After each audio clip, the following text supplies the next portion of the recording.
This channel does not promote any violent, harmful, or illegal activities. All content provided by this channel is meant for an educational purpose only. Brought to you by Vigad, co-powered by Sensodyne o Bhimal, Bolo Kotha, Keshori.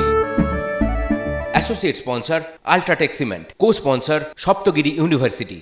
দেখলেন কিভাবে দিনভর জ্বলল শুভেন্দু অধিকারী বিধানসভা কেন্দ্র নন্দীগ্রাম, আর সেই দিনই শুভেন্দু অধিকারীর x হ্যান্ডেলের একটি post Ghatal Lok Sabha কেন্দ্রে শোরগোল ফেলে দিল।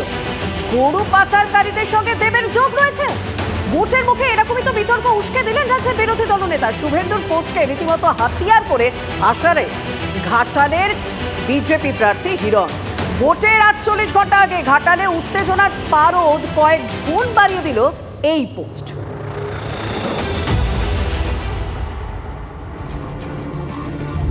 ঘাটালে ভোটের 48 ঘন্টা আগে এক্স হ্যান্ডেলে শুভেন্দু অধিকারীর পোস্ট বোমা।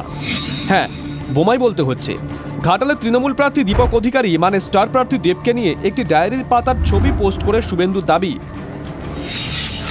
2016 সালে গরু পাচার কাণ্ডে মূল চক্রী এনামুল হকের ভাইয়ের থেকে 2 দফায় 50 লক্ষ টাকা নিয়েছেন দেব। দেবকে ঘড়ি ও মোবাইল দেওয়ার কথা উল্লেখ এনামুলের ডায়েরিতে। দেবকে স্বীকার করতে হবে সিনেমা করতে গরু পাচারের টাকা নিয়েছিলেন। ইডি জিজ্ঞাসাবাদ শুরু করার পর টাকা ফেরত দিয়ে দিয়েছেন দেব। নিজের করা পোস্ট নিয়ে বিরোধী দলনেতা স্পষ্ট কথা, টাকা নিয়েছে তাই বলেছি। কার থেকে টাকা নিয়েছে? এনামুলের থেকে। সেই কারণে ইডি ওনাকে ডেকেছিল 8 বার 3 বার গেছেন, সিবিআই 2 বার ডেকেছিল, 1 বার গেছে। তা কেন আপনাকে ডাকেনি, আমাকে ডাকেনি, ওকে ডেকেছে। শুভেন্দুর পোস্টের সমর্থনে দেবের প্রতিপক্ষ হিরণের দাবি, এনামুল হকের কোম্পানি আরণ্যক ট্রেডার্স থেকে দেব ভেঞ্চার্স প্রাইভেট লিমিটেডে 2 দফায় 50 লক্ষ টাকা ট্রান্সফার হয়েছে। শুভেন্দুর পোস্ট করা ডায়েরির পাতাতে এনামুলের হাতের লেখা, দাবি হিরণের। আমরা পরিষ্কার দেখতে পাচ্ছি যে দেব ভেঞ্চার্স এন্টারটেনমেন্ট কি ভেঞ্চার্স প্রাইভেট লিমিটেড, সেখানে এনামুল হকের কোম্পানি আরণ্যক ট্রেডার্স থেকে 25 লাখ দুটো টাকা ঢুকেছে। আজকে সারা বাংলা দেখুক, আমার কিছু বলার নেই, বাংলার মানুষ দেখুক যে কে সত্য কথা বলছিল, কে অধর্মের সঙ্গে আছে। তবে শুভেন্দু অধিকারীকে পাল্টা তোপ দেখেছেন দেব। ঘাটালে তৃণমূল কংগ্রেস প্রার্থী সোশ্যাল মিডিয়ায় লিখেছেন, আমার ভদ্রতাকে দুর্বলতা ভাববেন না। তিনি বলেন, তোমার কোলের ছেলে হিরণও পিন্টু মণ্ডলের থেকে টাকা নিয়েছেন। পিন্টু মণ্ডল আয়োজিত অনুষ্ঠানে হিরণের ছবি দেওয়া পোস্টার পোস্ট করে দেবের কটাক্ষ, শুভেন্দু মুখ্যমন্ত্রী হওয়ার স্বপ্ন দেখছেন আর হিরণ তাকে কাউন্সিলরের পর্যায়ে নামিয়ে আনছেন। 50 লাখ টাকা দেখাচ্ছে একটা ট্রান্সফার হয়েছে। আমি এক্ষুনি দেখিয়ে দিচ্ছি কি এটা আমরা 8-9 মাসের মধ্যে সেই টাকাটা ওই আরণ্যক ট্রেডার্সকে আমরা ফেরত দিয়ে দিচ্ছি। এই তথ্যগুলো শুধু ইডি, সিবিআই এবং হাইকোর্টের কাছে ছিল। এইটা শুভেন্দুদা কি করে পেল?